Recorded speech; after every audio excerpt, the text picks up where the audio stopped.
বিসমিল্লাহির রহমানির রহিম। সম্মানিত ভিউয়ার্স, আপনাদের সবাইকে আন্তরিক শুভেচ্ছা ও সালাম জানিয়ে আজকের ভিডিও শুরু করছি। আসসালামু আলাইকুম রহমতুল্লাহ। আমার আজকের ভিডিওর topic Epson M3170 printer unboxing এবং ইনস্টলেশন প্রসেস। আপনারা হয়তো জানেন এপসন এম সিরিজের প্রিন্টারে পিগমেন্ট ইঙ্ক ব্যবহার করেছে।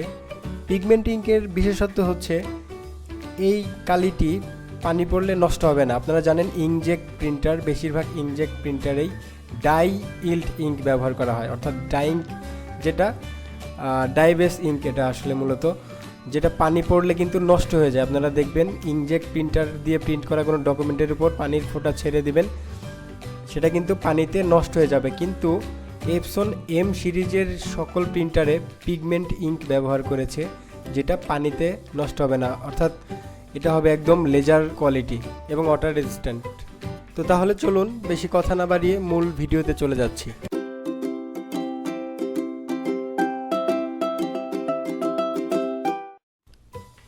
তো ভিউয়ার্স, প্রথমে আমরা প্রিন্টারটা আনবক্সিং করব, এরপর দেখে নেব প্রিন্টারের ভেতরে কি কি অ্যাক্সেসরিজ রয়েছে এবং এরপরে আমরা প্রিন্টারটি ইনস্টল করব এবং টেস্ট পেজ প্রিন্ট করে দেখব আসলে প্রিন্ট কোয়ালিটি কীরকম আসে।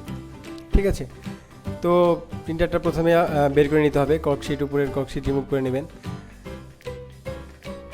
আর একটা কথা বলে রাখি, M3170 প্রিন্টার কিন্তু মাল্টি ফাংশন প্রিন্টার, কিন্তু সিঙ্গেল কালার, মোনো কালার, শুধু সাদা কালো প্রিন্ট করা যাবে, কালার প্রিন্ট হবে না।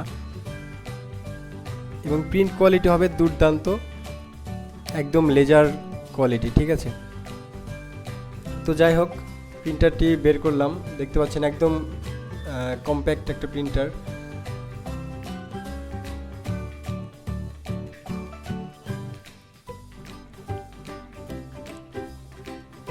যেহেতু এটি একটি মাল্টি ফাংশন প্রিন্টার, এটাতে আপনি প্রিন্ট, ফটোকপি, স্ক্যান সব কিছুই করতে পারবেন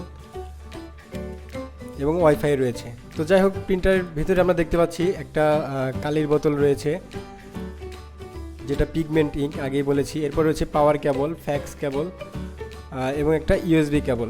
ঠিক আছে,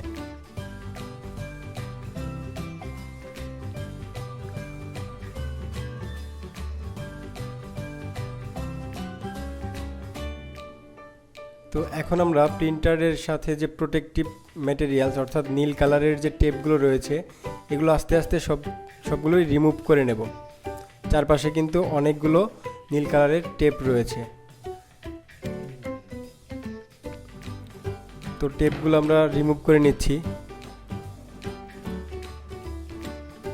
তো যে কথা বলতেছিলাম যে আসলে এটা কিন্তু মাল্টিফাংশন প্রিন্টার, আপনি স্ক্যান করতে পারবেন, ফটোকপি করতে পারবেন, এডিএফ রয়েছে, তারপর হচ্ছে ওয়াইফাই রয়েছে, তো সব ধরনের ফিচারই কিন্তু রয়েছে, ফ্যাক্স রয়েছে।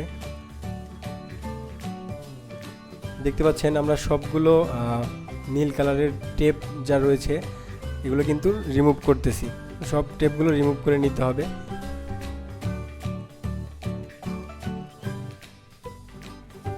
দেখুন এডিএফ এর সিস্টেমটা কিন্তু অনেক সুন্দর।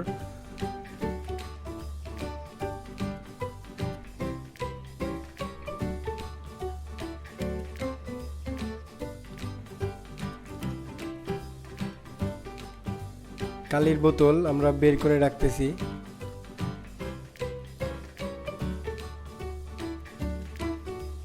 এরপর আমরা মেশিনে পাওয়ার দেব এখন। তো পাওয়ার কেবল লাগিয়ে জাস্ট পাওয়ার বাটনে একটা প্রেস করব।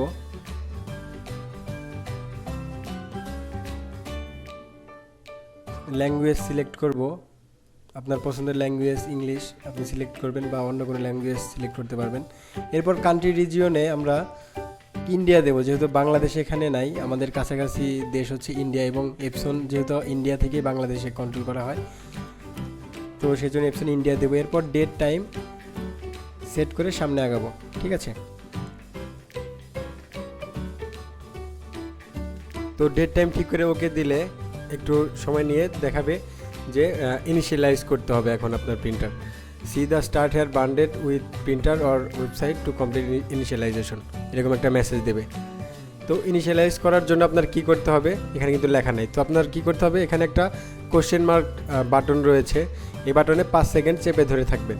ঠিক আছে, 5 সেকেন্ড চেপে ধরে থাকলে দেখাবে যে আপনি এখন ইনিশিয়ালাইজ স্টার্ট করতে পারবেন। এর জন্য কি করতে হবে, আপনার আগে কালির ট্যাঙ্কটা কালি দ্বারা পূর্ণ করতে হবে, ঠিক আছে।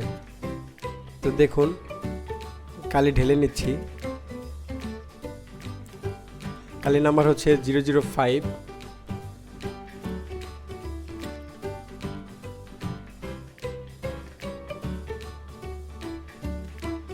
সম্পূর্ণ কালি কিন্তু প্রিন্টারের ভিতরে টেনে নেবে, মানে আপনার কোনো চাপ দিতে হবে না বা প্রেস করতে হবে না, জাস্ট জায়গা মতো সেট করে রেখে দিলে কিন্তু কালি দ্বারা ইঙ্ক ট্যাঙ্কটি ফিল আপ হয়ে যাবে।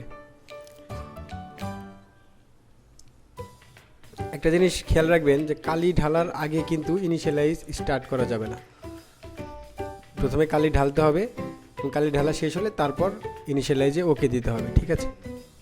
আপনি কিন্তু এখানে হাউ টু বাটনে প্রেস করেও দেখে নিতে পারেন কিভাবে কালি ঢালতে হবে বা কিভাবে ইঙ্ক চার্জ করতে হবে। তো যাই হোক, ডান দেওয়ার পরে ইঙ্ক চার্জ স্টার্ট হবে এবং 10 মিনিট সময় নেবে কালি চার্জ মানে হেড পর্যন্ত লোড হওয়ার জন্য। আপনারা জানেন সব এপসনের সব প্রিন্টারেই ইঙ্ক চার্জের সময় নেয় 10 মিনিট অথবা 20 মিনিট। তো এই মেশিনে 10 মিনিট টাইম নেবে, ঠিক আছে।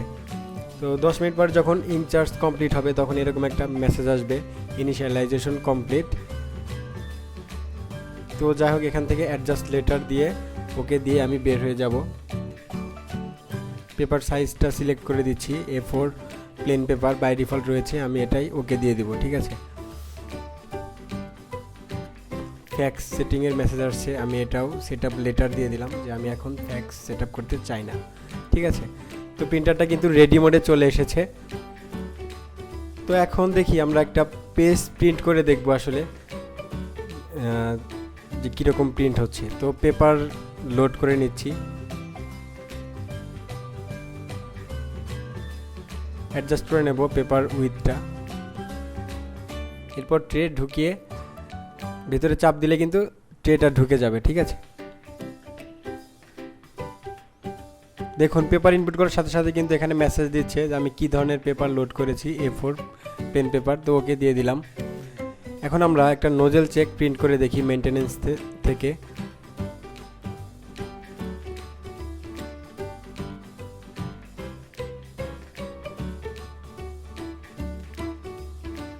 এখানে মেসেজে দেখাচ্ছে যে আমার প্রিন্ট কোয়ালিটি কেমন, গুড নাকি ব্যাড। যদি ব্যাড থাকে তাহলে আবার হেড ক্লিন করতে হবে, যদি গুড থাকে তাহলে ওকে দিতে হবে। দেখুন নোজেল কিন্তু 100% চলে আসছে।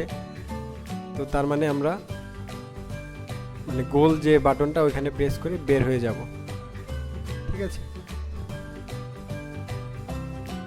তো ভিউয়ার্স, ভিডিও ভালো লেগে থাকলে দয়া করে আমার চ্যানেলটি সাবস্ক্রাইব করবেন এবং পাশে থাকা বেল আইকনটিতে ক্লিক করে রাখবেন পরবর্তী ভিডিওর আপডেট পাওয়ার জন্য। তো দেখা হবে পরবর্তীতে নতুন কোনো ভিডিওতে নতুন কোনো টপিক নিয়ে। সেই পর্যন্ত সবাই ভালো থাকুন, সুস্থ থাকুন। আল্লাহ হাফেজ।